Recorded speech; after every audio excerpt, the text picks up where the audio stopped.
ধন্য ধান্য পুষ্প ভরা আমাদের এই বসুন্ধরা, তাহার মাঝে আছে দেশে সকল দেশের সেরা। সে দেশ স্বপ্ন দিয়ে তৈরি, সে দেশ স্মৃতি দিয়ে ঘেরা। এমন একটা দেশে আমরা বসবাস করি যেখানে সবুজ আর সবুজের সমারোহ। আর এই সবুজ এই চোখের জন্য কিন্তু খুব উপকার করে, চোখের দৃষ্টিশক্তি বৃদ্ধি করে। তো আসলে কার না মন চায় এমন একটা পরিবেশে আইসে একটু বসতে, একটু হাঁটতে। তো আলহামদুলিল্লাহ, আল্লাহর রহমত, আমি এমন অনেক সুযোগ পাই এরকম প্রাকৃতিক পরিবেশে ঘোরার জন্য। আর এমন পরিবেশে যখন আমি ছুটে আসি, তখন সত্যি আমার মন আনন্দে ত্রিং বিরিং করে নাইচে ওঠে।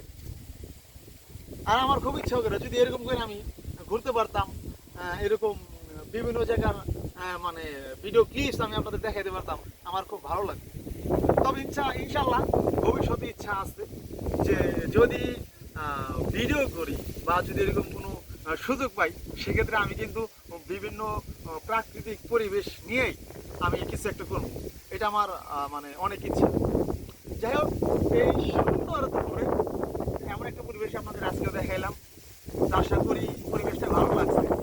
আমার খুব ভালো লাগতেছে যে উত্তর দিক থেকে বাতাস আসতেছে, আর মানে শরীরে ঠান্ডা ঠান্ডা হাওয়া, দুপুরের রোদ, কিছুটা তৃষ্ণা আছে। তো এই তৃষ্ণা নিয়ে হইলেও খুব ভালো লাগতেছে। এখন এক গ্লাস পানি হইলে যে কি দারুণ লাগতো, টকটক করে খেয়ে নিতাম। যাই হোক, পানি থাকলে খেয়ে নিতাম। তো পানি নাই, খাইতে পারতাছি না, সমস্যা নাই, তবুও একটা দিলের ভিতরে একটা শান্তি পাইতেছি, একটা সুখ পাইতেছি। এটাই অনেক কিছু।